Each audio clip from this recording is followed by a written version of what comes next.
Bonjour et bienvenue pour cet assaut des internationaux de Cannes de combat 2015-2016 à Paris. Et donc je suis avec Xavier pour commenter cet assaut, qui est aussi un tireur dans cet assaut. Bonjour Kevin, oui, c'est un assaut qui m'oppose à Léopold Harling de latéral 13, qui était aussi qui est ici à droite en jaune de l'écran. C'est un tireur également qui s'entraîne à l'ASCA et qui est coaché ici par Ben. C'est un tireur que tu as déjà rencontré, j'imagine, hors compétition. Oui, bien sûr, dans des séances assaut, dans des rencontres, des interclubs Ouais. tout à fait non officiels. Donc on se connaît, on commence à se connaître un peu. Tout à fait. Donc tu pourrais exploiter des choses que tu sais déjà. Oui, mais que lui tu aussi. connais déjà. C'est juste. Bon, la différence par contre est dans la pratique, parce que j'ai plus d'expérience à la fois en compétition. Lui, c'est sa première compétition, Ouais. donc il débarque un petit peu, même si on l'a vu tout à l'heure, il se débrouille plutôt bien. Mhm. Oui, on avait vu un match contre Benjamin Latte, donc parade riposte. Bon, de toute façon, on a commencé tous les deux relativement fort. Ouais, Et peu puis, d'observations, mais c'est sans doute dû au fait que vous connaissez aussi déjà. Ouais, et puis j'ai l'impression que c'est aussi une tactique, une stratégie générale. On l'a remarqué dans les Ouais. internationaux, il y a beaucoup moins de cas de reprise d'observation. Oui. C'est vrai, sur tous les assauts qu'on a pu voir, il y avait quand même beaucoup d'assauts qui rentraient dans le vif directement. Voilà. J'ai tenté des feintes aussi parce que je le sentais bien réactif sur des feintes, donc j'ai cherché les ouvertures de ce côté-là, à gauche comme à droite. Bon, on passera le fait que mon bas de tenue était beaucoup trop petit pour moi.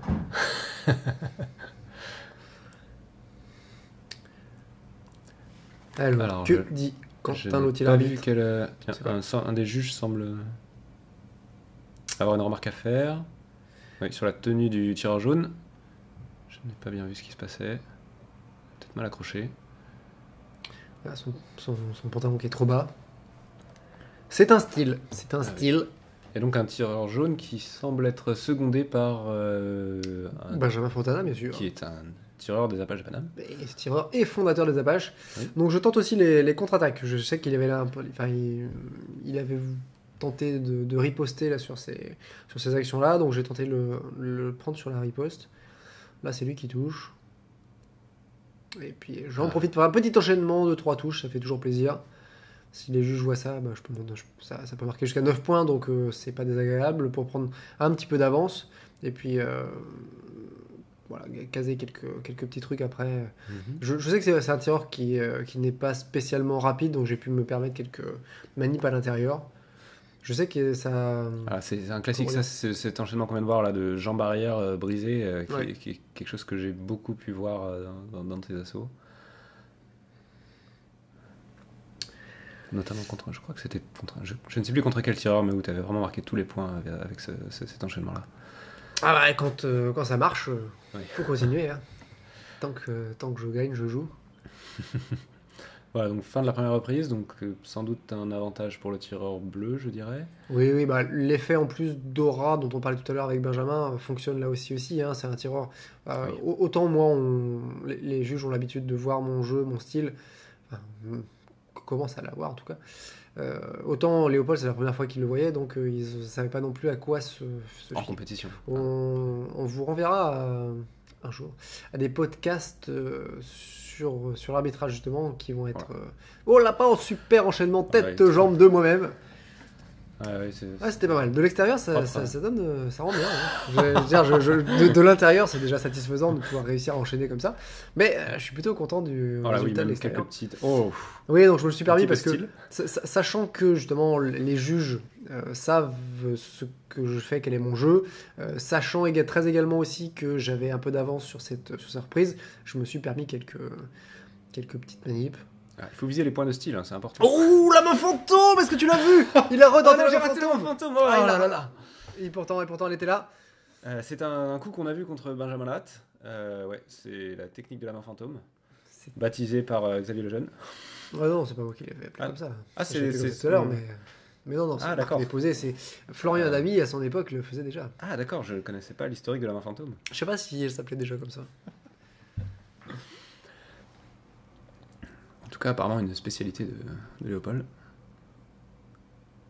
Bah, il tente, c'est ce qu'on disait tout à l'heure. C'est quand on n'a rien à perdre. Eh bien, Voilà, oui. c'était pas contre Benjamin Latte, c'était contre Guillaume Gattier. Ah oui, autant pour moi.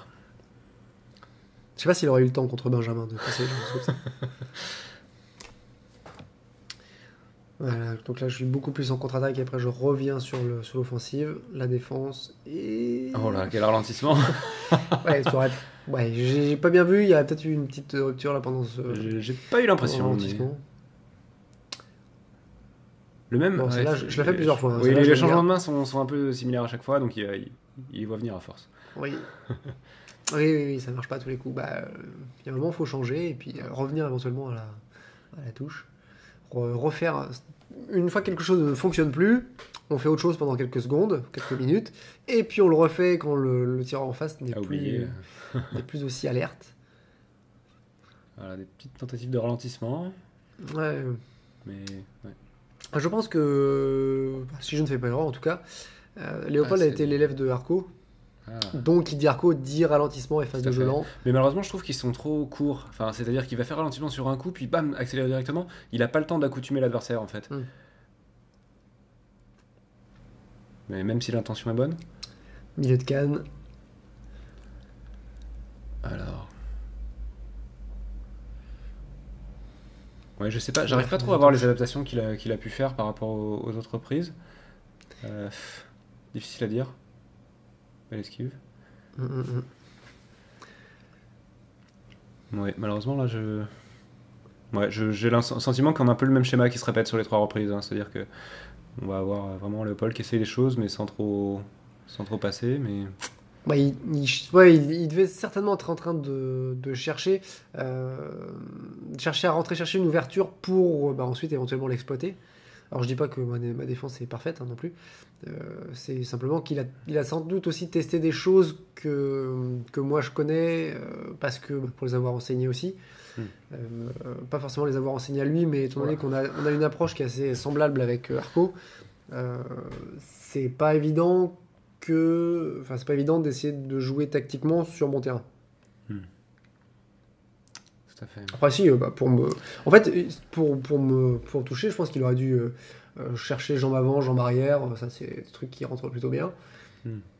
Pas me laisser prendre l'initiative et puis vraiment me presser. Là, il m'a laissé développer mon jeu. Il m'a pas pressé. J'ai plus tendance à être sensible au pressing que là. J'en prends note. Oui, ça va servir. Si je refais de la compétition un jour. Alors, voyons un peu l'annonce des résultats. Donc, sans doute un Xavier Lejeune devant. Oui, si je me souviens bien, le score était quelque chose comme 33-2. Ou si je regarde bien, ouais, voilà, 33-2. Ah, magnifique. C'était... Quelle mémoire. Ouais, c'est admirable. Donc voilà, c'était un assaut sympathique. Face à un adversaire sympathique. Donc il n'y a pas grand-chose à dire. Je pense que Léopold a un niveau technique qui est bon. Faut qu'il passe. Je pense que niveau tactique, c'est bien aussi. C'est-à-dire qu'il comprend, il peut appliquer des parades de riposte, des fixations. Là, il faut qu'il passe au niveau stratégique. Donc encore un niveau au-dessus, dans le sens où, sachant que c'était moi en face, il aurait dû tenter, ce que j'ai dit tout à l'heure, du pressing, de la touche en jambe arrière, éventuellement déclencher pour ensuite jouer sur la parade riposte. Ça aurait été... voilà, il faut qu'il travaille ça de façon à pouvoir franchir une étape dans la compétition. Tout à fait. Eh bien, merci d'avoir suivi cet assaut avec nous. Et si vous voulez en suivre d'autres et voir d'autres vidéos, abonnez-vous à Cannes TV. Inscription. Et n'oubliez pas de laisser un petit commentaire si vous avez des choses à dire sur notre analyse. Ou des questions à nous poser. Nous les lirons, nous y répondrons. Et sur ce, Kevin, à la prochaine, à bientôt pour de nouvelles vidéos.